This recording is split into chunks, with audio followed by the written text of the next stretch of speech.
nosotros saludamos ya con nuestro primer invitado, es Diego Pérez, catedrático universitario, experto en seguridad y defensa, a propósito de esta revelación que se ha hecho a través de varios medios que han dado a conocer que los datos de los ecuatorianos se vieron expuestos en una nube insegura en Miami.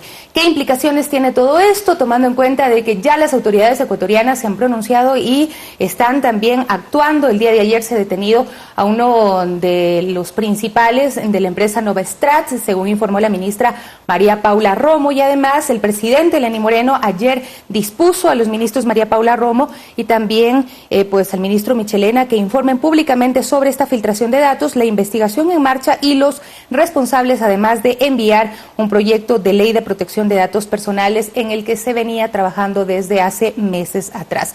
Con todo esto, pues, ¿qué podemos decir? ¿Cuál es la primera lectura que se da a lo que ha ocurrido el día de ayer o que se ha hecho público? Porque ya se dijo que fue informado en días pasados. Bienvenido. Buenos días, muchas gracias. A ver, me parece a mí que es importante ahí resaltar la responsabilidad del Estado para garantizar la seguridad de los ciudadanos, ¿no? Y esto es un punto de partida muy básico, alrededor del cual hay que resaltar que la información, que además es información sensible, toda aquella información que hace a un individuo en la actualidad, aparentemente ha sido violada, ha sido robada por esta empresa, ¿no?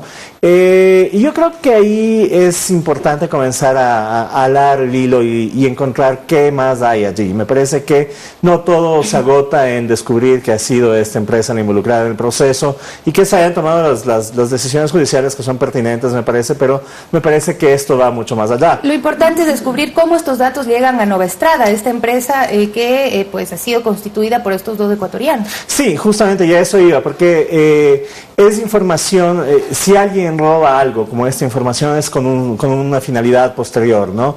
Y ese fin es el que hay que encontrar y las razones que llevan a que esta empresa haya tenido acceso aparentemente tan fácil para robarse tanta información. Son alrededor de 20 millones de registros los que se roban, y esto evidentemente demuestra que en primer lugar no existían condiciones previas de protección de los datos, y en segundo lugar que esta empresa cuenta con mecanismos y con finalidades que todavía no han sido dimensionadas, ¿no? Ahora, Novastrat obtiene estos datos. Esto quiere decir que los datos son así de fácil de robarse, de hackearse de un sistema como el del registro civil, las empresas como AEDE también, la asociación que está involucrada, y también entiendo que son bases de datos cruzadas con el BIES. Entonces, ¿en qué posición nos deja a los ciudadanos que confiamos en estas instituciones públicas?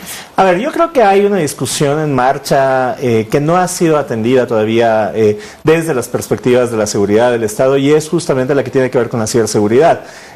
Hay un problema de vulnerabilidad para las instituciones del Estado, y esto es la demostración perfecta de aquello, pero me parece que este es un tema que se comenzó a revelar ya desde la época en que Assange estaba refugiado en la embajada ecuatoriana, donde hubieron ya pequeñas filtraciones, hubieron hackeos a sitios web de una forma constante, ¿no? Y me parece a mí que es importante ahí comenzar a trazar las hipótesis de a quién beneficiaba esta información y por qué lo hicieron, ¿no?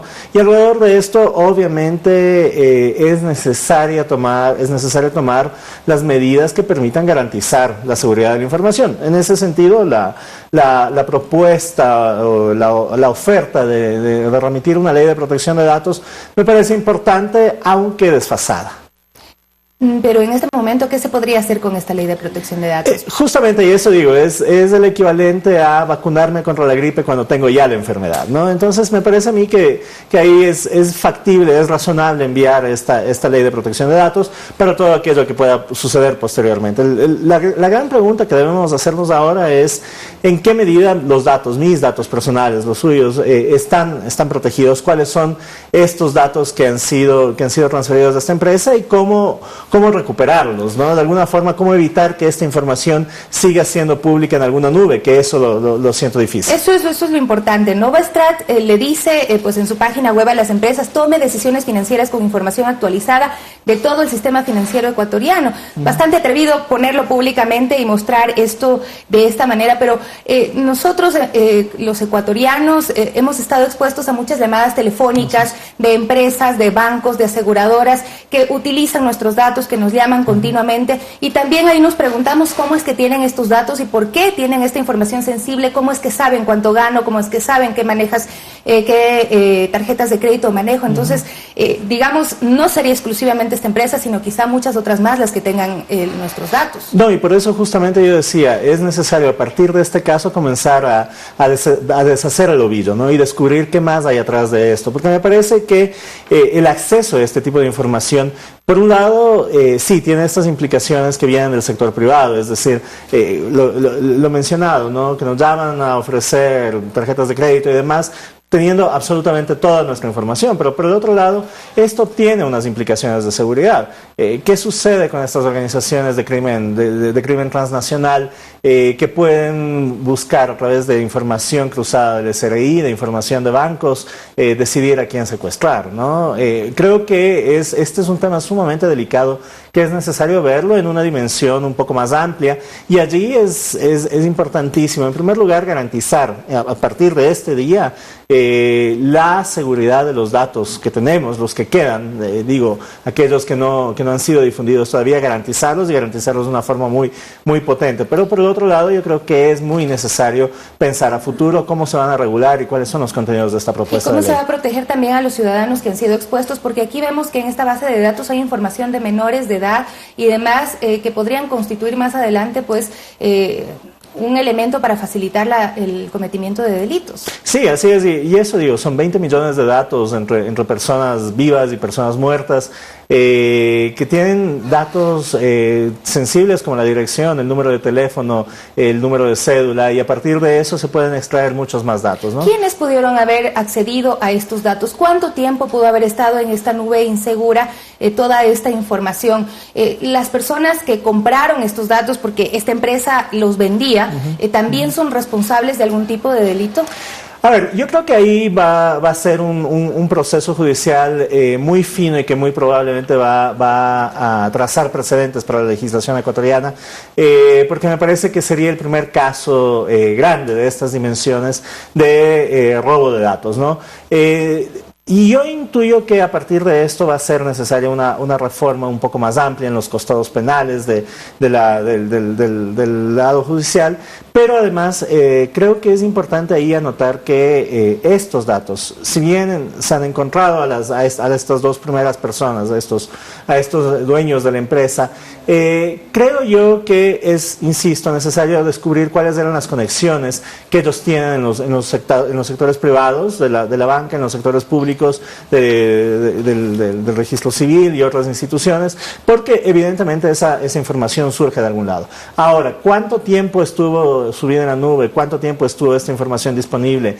¿Y cuánto de esta información se ha regado y se ha divulgado? Yo creo que es difícil determinar. Luego que hagan las pericias judiciales podrán saber cuánto tiempo esto estuvo allí, pero a partir de eso es muy difícil saber en manos de quién está hoy esa información, ¿no? Usted hablaba de que viene un poco desfasada esta presentación de la Ley de Protección de Datos, sin embargo, podrían haber algunos aspectos y protecciones que se puedan incluir. ¿Qué tipo de regulaciones tendrían que darse a través de esta Ley de Protección de Datos? Me parece a mí que es importantísimo en primer lugar el derecho a la privacidad, ¿no? Garantizar que aquellos datos que son privados míos y que yo no deseo compartirlos se mantengan en esa condición. En segundo lugar, yo considero sumamente importante regular las condiciones bajo las cuales la información se puede transferir.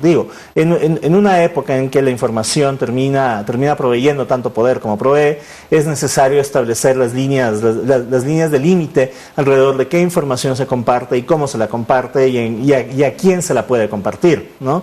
Y en tercer lugar, yo creo que es importantísimo trazar responsabilidades penales incluso a aquellos que tienen acceso a la información. Es decir, cuáles son las responsabilidades de un funcionario que tiene en sus manos una base de datos, y esto tanto en el sector público como en el privado. Ahora, las personas que han sido pues mencionadas como posibles responsables de esta filtración de datos, ¿qué tipo de respuesta penal o a qué tendrían que responder, a qué cargos deberían responder en nuestro país?